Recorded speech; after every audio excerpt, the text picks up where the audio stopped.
Hi, everyone. Welcome to Women's Health with Dr. Ha, where we share real stories, expert insights, and practical tips to help you navigate life's most important journeys, particularly in the women's health space.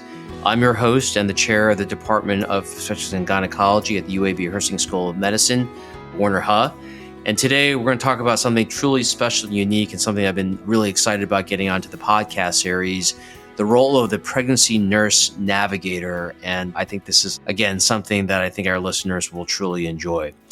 So if you've never heard of this role before, you're not alone. This is a new concept, definitely a new concept to the Birmingham metro area in the state of Alabama. And what you'll hear a little bit about is that a pregnancy nurse navigator is part guide, part advocate, part problem solver, and sometimes, and I mean this sincerely, a little bit of a miracle worker. And they walk alongside our expectant moms from the very beginning, helping them feel informed, supported, and care for every step of the way. And I think after this podcast, you'll very much feel that way. And so joining me today are two really awesome nurse navigators, Jasmine Maye and TeShawn Hardy. They've been dedicated to this area for a bit now, and they're going to share with you all an inside look of how they help the lives and patients of our most exciting and oftentimes the most overwhelming part of their lives, which is being pregnant and bringing a child into this world. So Jasmine and TeShawn, welcome to the podcast. Thank you for having us. Thank you so much. All right, cool. So let's go ahead and just dive into it. So Jasmine, let's start with the basics. So if you could just tell me in your own words, what exactly is a pregnancy nurse navigator? So our team is comprised of registered nurses whose backgrounds consist of labor and delivery, mother-baby, and newborn care. We are dedicated to helping our patients have the healthiest start to their pregnancy. We serve as advocates who empower patients, giving them the knowledge, including expectations for each visit and their delivery experience. We do not replace the obstetric providers or the nurse for their medical needs. So simply put, we are the extra support that provides education and connects patients with the appropriate resources. So to you, TeShawn, I'm interested, and this probably applies to you, Jasmine, as well. How did you guys find your way into this role? Was there a moment of time or a personal experience that sparked your interest in becoming a nurse navigator? Yes, absolutely. For me, I began my nursing career as a labor and delivery nurse, witnessing the miracle of bringing new life into the world. After 10 years in L&D, I provided one-on-one education, support, and advocacy in patients' homes as a nurse family partnership nurse. I was an FP nurse for 7 years. I started teaching childbirth classes in 2005, and I'm currently an instructor at UAB. I've always had a passion for perinatal education, and I am delighted to now serve as one of the perinatal nurse navigators for my absolute favorite population of patients. That's awesome. That's fun. And I know you guys are going to get into this a little bit more, but it's been really cool for me to see this program develop. As both of you know, I think this was the kind of the brainchild of Jennifer Kelly, who's one of our point people in the department. And to see this kind of blossom, for me, has been one of the most gratifying things to see. So I thought maybe one of you can just comment on how do you typically first meet or connect with the patient during this journey, and how often do you meet with your patients during pregnancy? So after patients speak with our access team for scheduling their appointments, we're the first face-to-face encounter for them. So we conduct our appointments via telemedicine or video call, and currently we meet with them twice during their pregnancy. Their first encounter is to obtain their health history and provide prenatal education, and their second telemedicine appointment is when they will discuss their birth preferences, and we educate them on the expectations for their hospital stay overall. And when you meet an expectant mom, and obviously the listeners out there, they're going to be brand new moms in the future or currently, or moms that have already had children. What does that first conversation usually look like? I think there's probably this general belief out in the community that, you meet your OBGYN, your nurse midwife, you have that conversation. But I would love for you to talk about is how the conversation with the nurse navigator aligns or complements that first OB visit.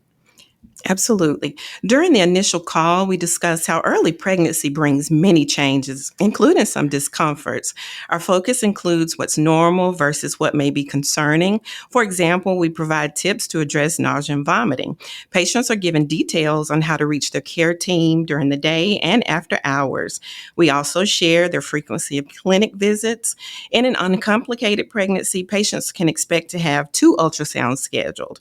Prenatal labs and elective screening information is also covered. Patients are given a list of prenatal classes, including registration details.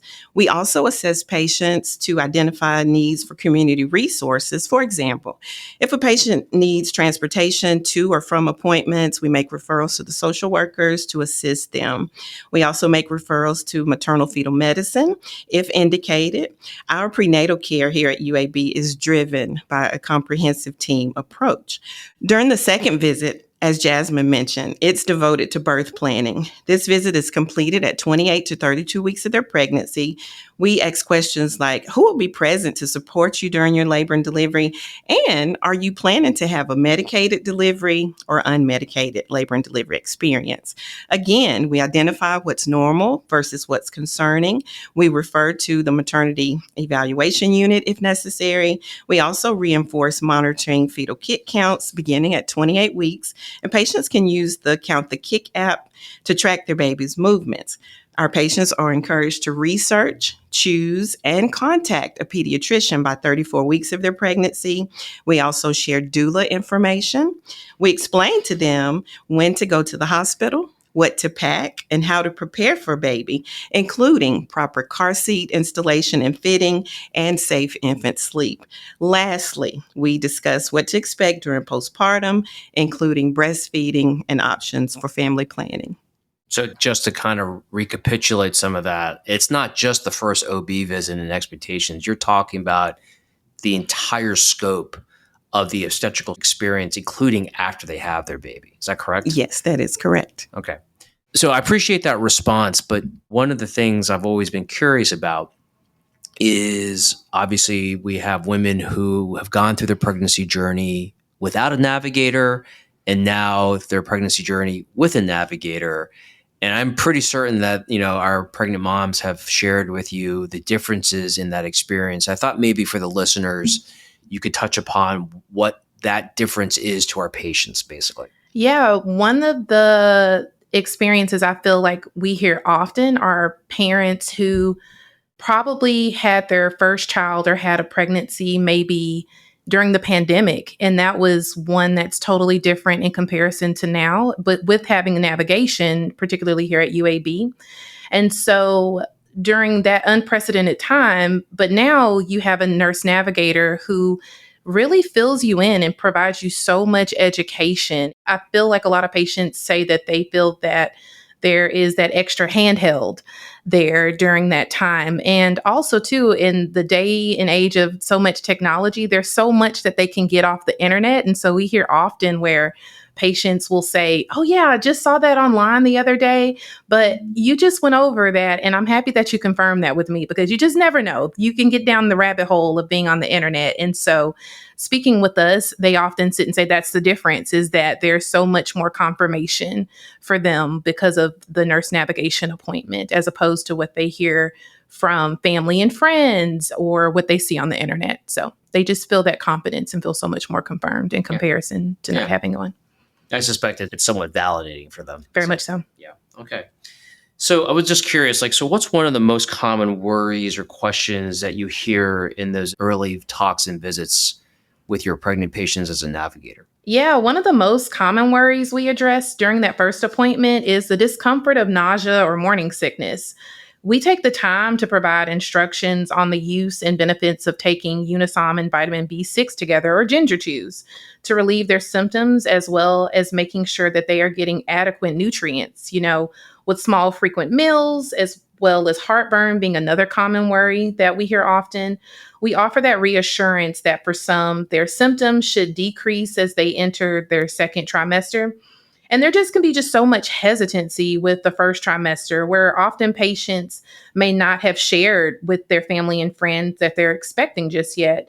So, particularly around the summer vacation months and fall and winter holidays, we get the question of what foods are safe and travel recommendations, which can sometimes be a giveaway that they're pregnant. And so, when the charcuterie board or the homemade eggnog are the highlights of the event, you now must consider packing your own snacks or even eating prior to the event. And so, giving them those tips of how to confidently navigate those situations for themselves during this time is so important to us as nurse navigators. That's cool. That's awesome. I love hearing that. So, along those lines, I mean, how do you balance sharing a lot of medical information? It's a time, like as we said at the beginning of the podcast, that is known to be overwhelming to women when they're pregnant. There's a lot going on, yet also trying to be calm and reassuring to patients. Can you just talk a little bit about that balance? Because you're trying to educate, but you're not trying to scare, and you want them to be empowered. I'm just kind of curious about that balance. Absolutely. As a mother of 2 children and with over 20 years of nursing experience, I've learned that both with my children and with my patients that active learning is vital. Allowing patients time to process the information that we share and to ask questions ensures that their concerns are heard and addressed, which fosters self-efficacy. Our calls usually last about 30 minutes to an hour. Our patient survey comments have revealed that our patients value the space created for open dialogue. Some have even shared how truly supported they feel by having the extended one-on-one time with the nurse navigators. Other comments have also highlighted how, by the end of their call, just how much more confident it makes them feel about their pregnancy journey.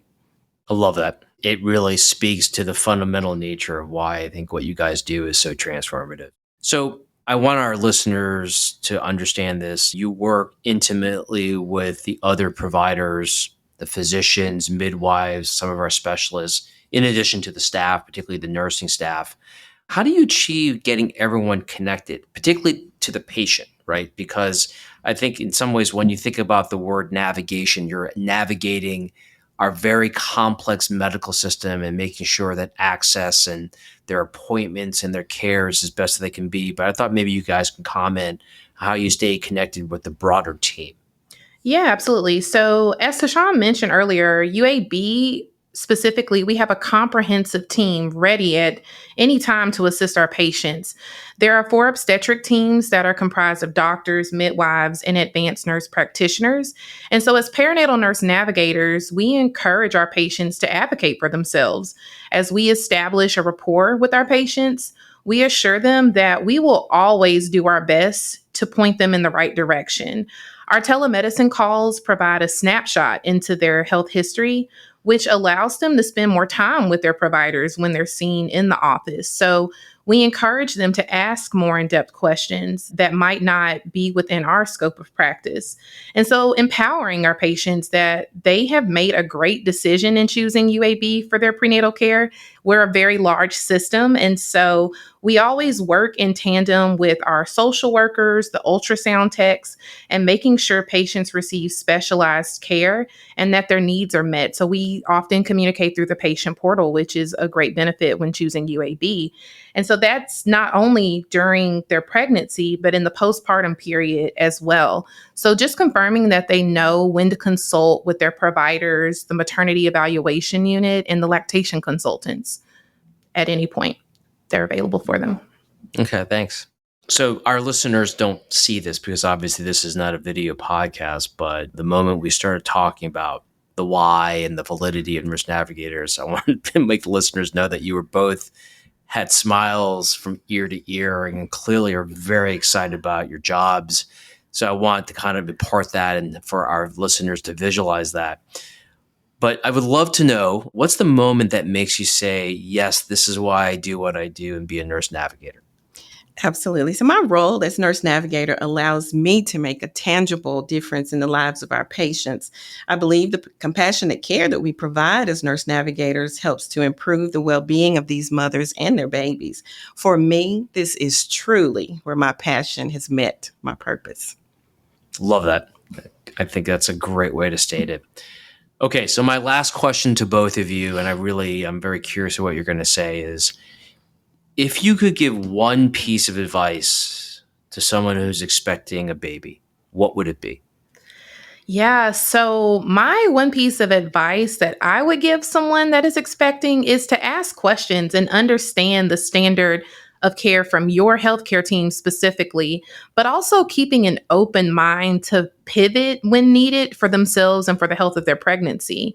There are so many factors to be considered prior to implementing an intervention, and informed consent is always a priority for us. So don't be afraid to ask questions when you need that clarity as a patient. What about you, Sean? I would tell them to prioritize their well being, both physically and mentally. Our main goal is to provide the highest quality prenatal and health care available. We encourage you to seek care that you need with confidence here at UAB. Great. Thank you. And I appreciate your being honest and, in a way, making yourselves vulnerable to what's really important, because I think, yes, the journey for our patients have been important. Let's be equally honest. The journey for you all individually in this role has been as fulfilling. So I just want to make sure that I recognize that and share that with the listeners. So again, Sean and Jasmine, thank you so much for sharing your time and your heart with us today. I think we've all learned just how important this role is. I mentioned this earlier, but just want to thank Jennifer Kelly for having the vision to build this out. It was tough in the beginning. And, as with most really important endeavors, it requires a lot of blood, sweat, and tears to get off the ground. But I don't think there's a single person that would argue the inherent value of our nurse navigation system, particularly on the obstetrical side. So I just want to make sure that she's fully recognized. And to our listeners, if you're expecting or know someone who is, remember, you don't have to walk this road alone. And there are people like TeShawn and Jasmine who are ready to guide, encourage, and advocate for you every step of the way. And I think you can hear the sincerity in their hearts of how important this is. And again, pregnancy is exciting, but it also can be a scary place. And our job is to kind of tamp down some of that and make it a really special experience. So again, thank you for tuning in to this episode of Women's Health with Dr. Huh. As with all things, if you've enjoyed this episode, please don't forget to subscribe, share it with a friend, and join us next time for more stories that inspire and empower. As always, if you have ideas or topics that you'd like for me to create podcasts or subsequent episodes on, please feel free to comment. But until then, take care, be well, and peace out. Bye-bye.